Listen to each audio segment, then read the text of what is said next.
We are in Magnolia Cemetery in Charleston, South Carolina. We're just driving along looking at different things, and this is, of course, as many of you may recognize, this is Magnolia Cemetery. We thought these were some very interesting graves. Of course, that one is a grave of a baby. Rosalie Raymond.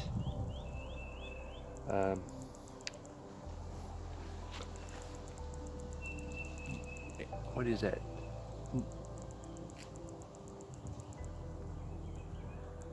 Born in January of 1882. Just some different grave sites. That's another one.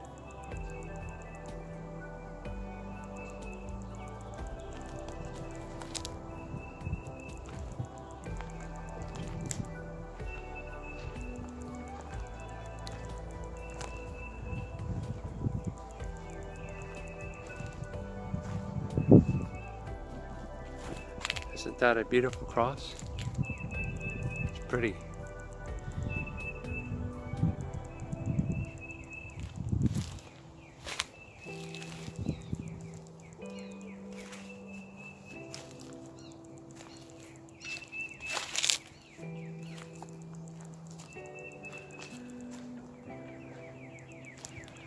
Some graves like this one, Alfred Chisholm, born 1842, died 1903. I know there's some very old graves in here. There's some beautiful, beautiful markers in here. William Aiken, born January the 6th, January 1806, died in 1887. Governor of the state, member of Congress, original trustee, Peabody Fund. So that's a very famous person here in Savannah.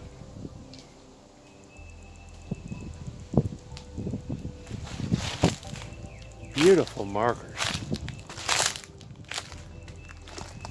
Gorgeous. And of course we're by the marsh and it's low tide right now, so there's no water out there, but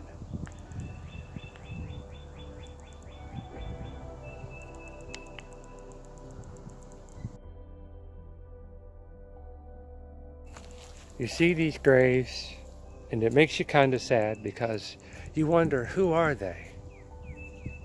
How did the graves come in such disrepair? It's kind of sad. Now this is interesting. I know I've seen someone on YouTube talk about this tomb slash mausoleum, but as you can see, it's got vegetation growing on it, on top of it. Even some little blackberries right there.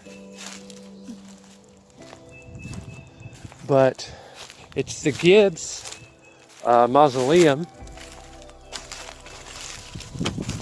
As you can see, very, like I said, this is just one of many ornate markers out here, and this is absolutely beautiful, don't you think?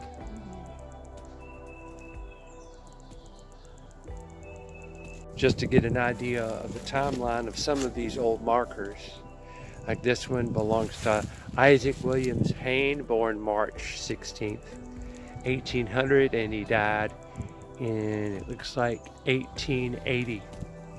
So there's some very, very old markers. This is Ellen Frost, their daughter. She died in 1948.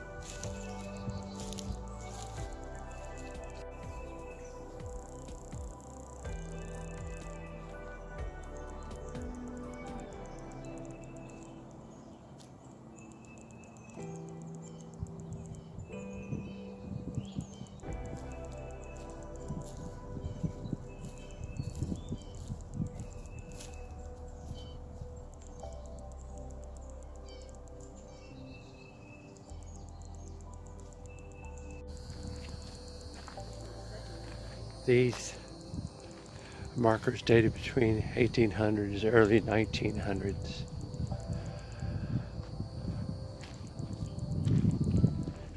And a lot of these graves are buried right up against the marsh.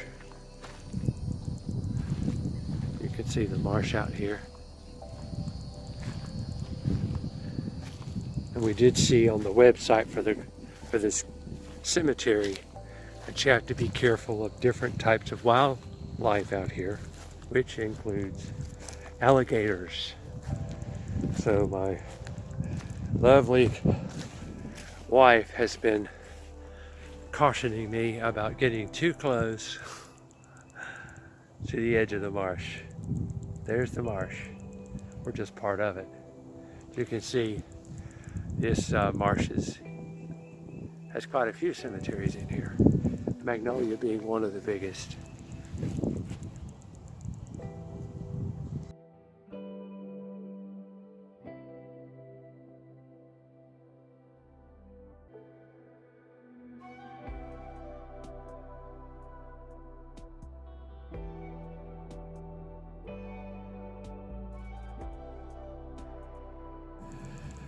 What you're looking at is a very old structure, the receiving tomb. We're very curious as to what this was for. I can only imagine it is open. As you can see, they have shored up the building with these support rods. The structure is probably looks very unsound, but it is also very old. So I'm going to imagine that if someone was coming into the cemetery, that's what this was for. I'm just speculating right now, but like I said, you can tell that this structure is extremely old. Step back outside. Like I said, receiving tomb. I'm going to be very interested to find out more about that.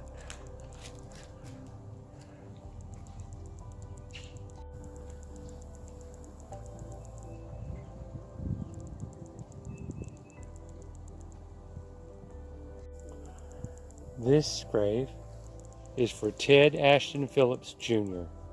It says, "Here lies a lawyer, as lawyers often do. Born November 1st, 1959, and died in January 17th of 2005.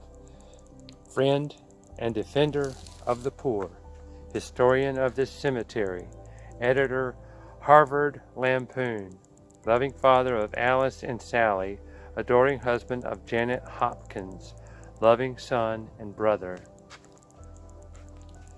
And this, I guess, this rock is right next to his grave, and somebody has left what looks to be like one of his favorite books, or maybe perhaps a novel, but it is in terrible shape, so I can't tell you what the name of it is, but this is his place, his mark. And this stone right here, etched in the stone, said, "Janet loves Ted forever." I thought it was an interesting marker.